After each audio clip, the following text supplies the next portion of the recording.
నగరంలో wings India కార్యక్రమం రెండో రోజు సందడిగా సాగింది.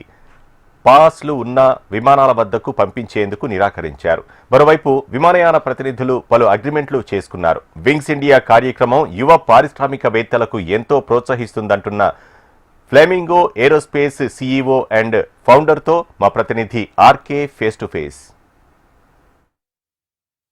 దేశీయ విమాన రంగం రోజు రోజుకి వృద్ధి చెందుతోంది. అదే విషయంలో వింగ్స్ ఇండియా దీనికి కూడా పెద్ద ఎత్తున ఆదరణ అయితే లభిస్తుంది. సో దీనికి సంబంధించి కూడా పెద్ద ఎత్తున పెట్టుబడులు కూడా రాబోతున్నాయి. ఏ విధంగా ఉండబోతుంది ఏంటి అనే విషయాలను తెలుసుకుందాం. ఫ్లెమింగో ఏరోస్పేస్ సీఈఓ అలాగే ఫౌండర్ గారు ఉన్నారు. సార్, ఏంటి ప్రధానంగా ఈ వింగ్స్ ఇండియా ఏ విధంగా యూజ్ అవుతుందంటారు? ఫ్లెమింగో ఏరోస్పేస్ అనేది 2022లో మొదలెట్టామండి with an intent to manufacture aircrafts in India. ఆ ప్రాసెస్ పరంగా మేము యునైటెడ్ ఎయిర్క్రాఫ్ట్ కార్పొరేషన్ అనేది రష్యన్ సంస్థ అనమాట. ఇది మనకి ఇండియాలో ముఖ్యంగా ఈ రీజనల్ ఎయిర్క్రాఫ్ట్ మార్కెట్కి ఒక రైట్ ఎయిర్క్రాఫ్ట్ కావాలి. At the same time affordable అయి ఉండాలి. అండ్ ఒక టెక్నాలజీ ట్రాన్స్ఫర్ భాగస్వామి ఎవరితో అయితే బెటరు అనే ఒక ప్రాసెస్లో ఉన్నప్పుడు యునైటెడ్ ఎయిర్క్రాఫ్ట్ కార్పొరేషన్కి మా ప్రపోజల్ మాట్లాడి వాళ్ళతో డిస్కషన్ చేయడం జరిగింది. దాని ద్వారా మేము 3 నెలల క్రితం మేము ఒక ఒప్పందం చేసుకున్నాం దట్ వీళ్ళ వింగ్స్ ఇండియాలో సైన్ చేస్తామని చెప్పి.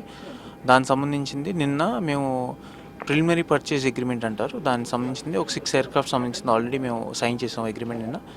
దాంతోపాటు licensing framework for technology transfer, అంటే ఈ ఎయిర్క్రాఫ్ట్ సంబంధించిన మొత్తం డిజైన్ కానీ మ్యానుఫ్యాక్చరింగ్ కానీ sales MRO everything what ever that ఈ ఎయిర్క్రాఫ్ట్ సంబంధించిన ఏదైతే వెళ్తాయో దానికి సంబంధించి మొత్తం 100% టెక్నాలజీ ట్రాన్స్ఫర్ ఫ్లెమింగో ఏరోస్పేస్ మీద అవుతుంది అనమాట. అది ఓవర్ ద ప్రాసెస్ ఒక రోడ్ మ్యాప్లో ఉంటుంది. ఒక 2 years 2.5 years లాగా ఆ ప్రాసెస్లో కంప్లీట్ అయిపోద్ది.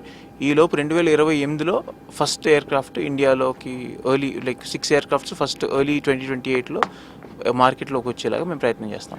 చాలా ఛాలెంజింగ్స్ అనేవి ఇందులో ఉన్నాయి. సో వాటిని ఏ విధంగా ఫేస్ చేసుకోబోతున్నాం? ఛాలెంజెస్ ఉన్నాయండి, కాకపోతే మనకి ఒక సంకల్పం ఉండాలి కదా, బలమైన సంకల్పం ఉండాలి. చాలా ఇబ్బందులు పడ్డాం.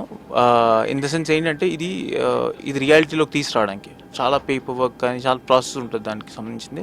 అది ఎలా ఎగ్జిక్యూట్ చేస్తున్నాం, ఎలా ఇంప్లిమెంట్, ఎలా దాన్ని ఎలా మేము ముందుకు తీసుకెళ్తున్నాం అనే దానికి సంబంధించిన చాలా ఒక ప్రాసెస్ ఉంటుంది. ఆ డ్యూ డిలిజెన్స్ కానీ అన్నీ కంప్లీట్ చేసుకుని నిన్న మేము సైన్ చేయడం జరిగింది అనమాట. సార్, చాలా కారణమైన విషయం ఏంటంటే తెలుగు వ్యక్తి శుభకర్ గారు ఒక మొత్తం ఫ్లెమింగో అనే ఒక ఎయిర్లైన్స్ పూర్తి స్థాయిలో 2028 కల్లా సిద్ధం చేయబోతున్నారు. సో ప్రత్యేకంగా ఈ విషయంలో రాబోయే రోజుల్లో సవాళ్ళు ఏ విధంగా ఉండే అవకాశం ఉంది? అంటే మేము ఏరోస్పేస్ ఎయిర్క్రాఫ్ట్ మ్యానుఫ్యాక్చరింగ్ కంపెనీ కదండి. సో మేము మా ముఖ్య ఉద్దేశం ఏంటంటే ఎయిర్లైన్స్ వాళ్ళకి ఎంత రీచబిలిటీలో ఉన్నాం, వాళ్ళకి ఇబ్బందులు ఎక్కడెక్కడ ఉన్నాయి, వాళ్ళకి సంబంధించిన ఆ ఇబ్బందులు మేము ఎలా అడ్రస్ చేస్తున్నాం ఈ ఎయిర్క్రాఫ్ట్ ద్వారా. ఎందుకంటే వాళ్ళకి లోకల్ సప్లై చైన్ కావాలి, right. At the same time డెలివరీలు ఇప్పుడు ఇండియాలో సుమారు 1600 ఎయిర్క్రాఫ్ట్ ఆర్డర్ బుక్లు ఉన్నాయి. ఇప్పుడు ఇంకెవరైనా కొత్తగా ఒక ఎయిర్లైన్ స్టార్ట్ చేయాలంటే కూడా వాళ్ళకి ఎయిర్క్రాఫ్ట్ లేవు. అంటే వాళ్ళు 2032 వరకు వెయిట్ చేయాలన్నమాట. ఈలోపు ఈ ఏదైతే ఎయిర్క్రాఫ్ట్ షార్టేజ్ ఉందో దీన్ని అధిగమించాలంటే మేము బెస్ట్ ఆల్టర్నేటివ్ వాళ్ళకి.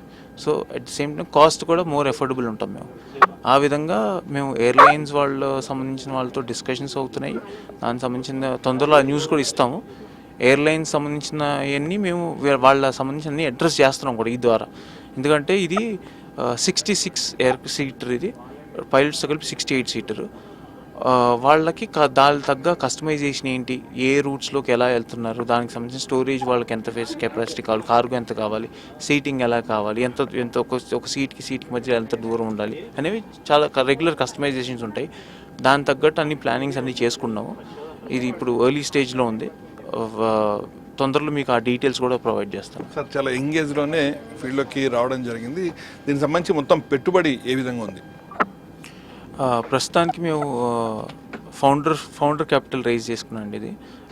అది కాకుండా ఫ్రెండ్స్ అండ్ ఫ్యామిలీ వాళ్ళతో కూడా రైజ్ చేసాం. ప్రస్తుతానికి మేము 3 million రైజ్ చేసాము. మరికొద్ది నెలల్లోనే సుమారు 30-35 million రైజ్ చేస్తున్నాం ఫర్ ఇనీషియల్ ఆపరేషన్స్ అనమాట. దానికి సంబంధించిన అది అయిన తర్వాత మేము ఇంకా లార్జ్ స్కేల్ ఇన్వెస్ట్మెంట్ చేస్తున్నాం. ఇండియాలో సుమారు ఇండియాలో ఇన్వెస్ట్మెంట్ మన ఏమంటారంటే ప్రైవేట్ ఈక్విటీ ఇన్వెస్టర్స్ కానీ దుబాయ్ బేస్డ్ కానీ అబుదాబి సంబంధించిన బేస్డ్ వాళ్ళతో డిస్కషన్స్ అవుతున్నాయి. అది ఒకసారి ఒక స్టేజ్కి వచ్చిన తర్వాత కొలిక్కి వచ్చిన తర్వాత దానికి సంబంధించిన కూడా డీటెయిల్స్ ఇస్తాను. సరే, వింగ్స్ ఇండియా అనేది యువ వ్యాపారవేత్తలకు కానీ లేకపోతే మన విమానయాన రంగానికి ఏ విధంగా ఉపయోగపడుతుందంట? సో ఇప్పుడు మేము ఒక రకంగా చెప్పాలంటే అండి, మేము ఈ ఎయిర్క్రాఫ్ట్ సంబంధించిన దాని గురించి లోకలైజ్డ్ సప్లై చైన్ బిల్డ్ చేసుకోవాలని చెప్పి ఒక సుమారు 380 కంపెనీలు షార్ట్ లిస్ట్ చేసాం అన్నమాట. మాకు తగ్గ ఎవరైతే పార్ట్నర్షిప్ చేసుకోవాలి. అయితే మాకు తెలియని కొన్ని వందలు ఉంటాయి ఇంకా, రైట్. వాళ్ళందరికీ ఇది ఒక బెస్ట్ ప్లాట్ఫామ్, రైట్. అది ఈ వింగ్స్ ఇండియా కల్పిస్తుంది. మాకు ఇప్పుడు మేము డెమో ఎయిర్క్రాఫ్ట్లు చూపిస్తున్నాం. మాలాగే ఇంకొక 10-15 కంపెనీలు ఉన్నాయి. వాళ్ళు షోకేస్ చేస్తారు. వాళ్ళ టెక్నికల్ కేపబిలిటీస్ కానీ ఆపరేషన్ సంబంధించిన కాస్ట్ ఎలా ఉంటాయి, అనాలిసిస్ ఎలా ఉంటుంది, మేము షోకేస్ చేసుకోవడానికి ఇది మంచి ప్లాట్ఫామ్. అలాగే కాంపోనెంట్ మ్యానుఫ్యాక్చరింగ్లో ఉన్న వాళ్ళు మాకు అందుబాటులోకి, మేము వాళ్ళు అందుబాటులోకి వెళ్ళడానికి, ఇదంతా ఎగ్జిబిట్ చేసుకోవడానికి ఇది బెస్ట్ ప్లాట్ఫామ్. నిన్న రామ్మోహన్ నాయుడు గారు కూడా నిన్న ఇనాగ్రేట్ చేసి మా ఎయిర్క్రాఫ్ట్ కూడా చూడడం జరిగింది. ఆయన చూసి చాలా హ్యాపీ కూడా అయ్యారు. ఇది ఎయిర్క్రాఫ్ట్ తొందరగా ఇది రావాలి, అవసరం ఇండియాకి. ఇలాంటి మీరు ఎంత తొందరగా ఉడితే అంత తొందరగా ఇలాంటి ఇవన్నీ ఎగ్జిక్యూట్ చేయండి, స్టార్ట్ చేయండి ఈ ప్రాసెస్ అని కూడా చెప్పారు. దాని తగ్గట్టు మా ముందు వెళ్తున్నాం కూడా. Right, congrats sir, all the best కూడా మా హెచ్ఎం టీవీ నుంచి. సో ఓవరాల్గా చూసుకుంటే మాత్రం మొత్తం ఈ ఫ్లెమింగో ఏరోస్పేస్ సంబంధించి మొత్తం 66+2 మొత్తం 68 సీట్ల కెపాసిటీతో రాబోతుంది. అలాగే శుభకర్ గారు కూడా ఇదే విషయం చెప్తున్నారు. వింగ్స్ ఇండియా లాంటి ఈవెంట్స్ అనేవి ఖచ్చితంగా ఎవరైతే యువ పారిశ్రామికవేత్తలు ఉంటారో, ఆసక్తి కలిగిన వాళ్ళు ఉంటారో వాళ్ళకి మాత్రం ఖచ్చితంగా ఒక వరం లాంటి దాంట్లో కూడా ఆయన అయితే తన అభిప్రాయాన్ని అయితే వ్యక్తం చేస్తున్నారు. వీడియో జర్నలిస్ట్ రవితో RK, HM TV, Begumpet, Wings India దగ్గర నుంచి.